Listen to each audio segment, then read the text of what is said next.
Hello friends, સ્વાગત છે તમારું માકા સ્વાદમાં। આજે હું તમારા માટે બટાકાની લાઈવ વેફરની રેસીપી લઈને આવી છું। રેસીપી પસંદ પડે તો ચેનલને સબસ્ક્રાઈબ કરવાનું બિલકુલ ભૂલતા નહીં અને બાજુમાં રહેલા બેલ આઇકનને પણ જરૂરથી પ્રેસ કરજો, જેથી તમને મારા નવા વિડીયોની નોટિફિકેશન મળતી રહે।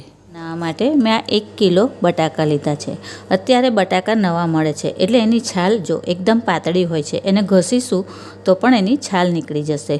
એટલે મેં એને સારી રીતે ધોઈ કાઢ્યા હતા અને આની જો છાલ કાઢી હોય તો પણ કાઢી શકાય અને ના કાઢો તો પણ આપણે તળીશું ત્યારે એની છાલ નીકળી જ જશે। તો અત્યારે આપણે આની છાલ નથી કાઢતા, એને છાલ સાથે જ એની વેફર પાડીશું। તો આપણે એની વેફર પાડીથી આપણે થોડો ભાગ કટ કરી લઈશું અને આવી બટાકાની વેફર પાડવાનો આવું સ્લાઇસર હોય એનાથી આપણે વેફર પાડી લઈશું અને ડાયરેક્ટ પાણીમાં જ પાડવાની।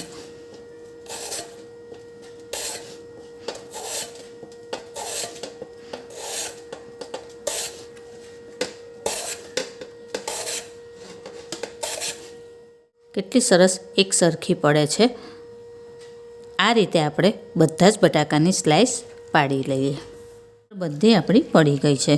જો વેફર પાડતી વખતે પણ એના છોડા નીકળતા જ જાય છે, એટલે આને આપણે 2-3 વખત સારી રીતે ધોઈશું તો છોડા બધા જ નીકળી જશે।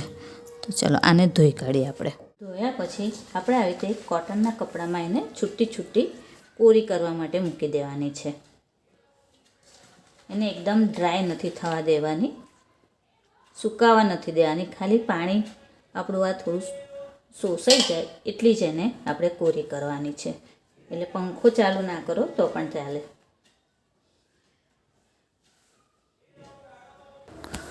આ રીતે છૂટી છૂટી આપણે કોરી કરવા મૂકી દેવાની છે, એટલે અડધો-પોણો કલાકમાં સરસ કોરી થઈ જશે। અને જો તમારી પાસે ટાઈમ ના હોય તો ઉપર આવી રીતે બીજો એક કોટનનો કપડો લેવાનું અને આવી રીતે એને દબાવી દેવાનું, એટલે જે પાણી હશે તે બધું જ આ કોટનના કપડામાં ચૂસાઈ જશે। તો આ રીતે પણ થાય છે। ચલો આને આપણે હવે બધી કોરી કરી દઈએ। આપણી કોરી થઈ ગઈ છે અને મેં તળવા માટે તેલ પણ મૂકી દીધું છે।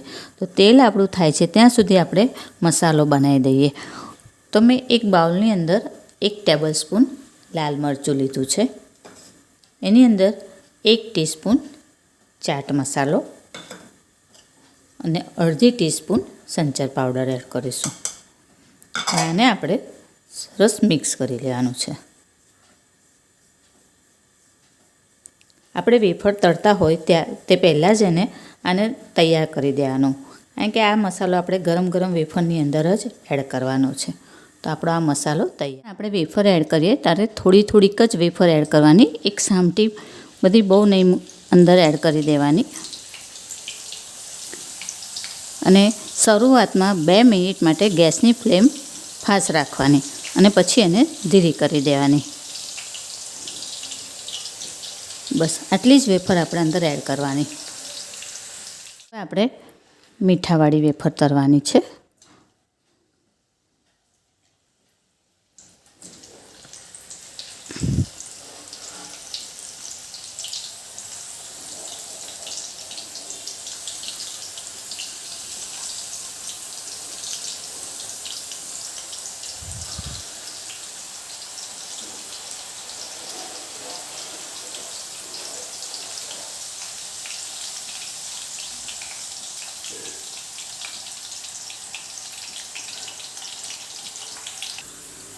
હવે આપણે રીતે સાઈડ ઉપર સિંધો મીઠાવાળું પાણી એડ કરવાનું છે અને ગેસની ફ્લેમ તે વારે એકદમ સ્લો કરી દેવાની।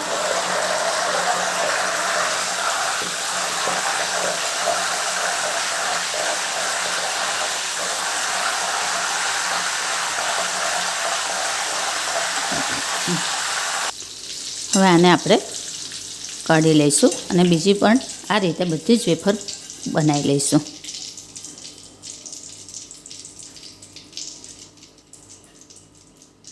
વેફર આપણી તળાઈ ગઈ છે। જો છે ને એકદમ ક્રિસ્પી આવે છે ને, એકદમ સરસ અવાજ। વેફરની અંદર આપણે જે મસાલો બનાવ્યો હતો તે એડ કરી દઈશું।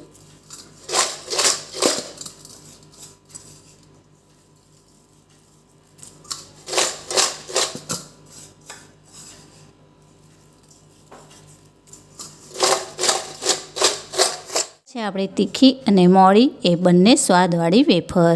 ફ્રેન્ડ્સ, આવી જ બીજી અવનવી રેસીપી જોવા માટે મારી ચેનલને જોતા રહો, લાઈક અને શેર કરતા રહો. ચાલો ત્યારે ફરી મળીશું એક નવી રેસીપી સાથે.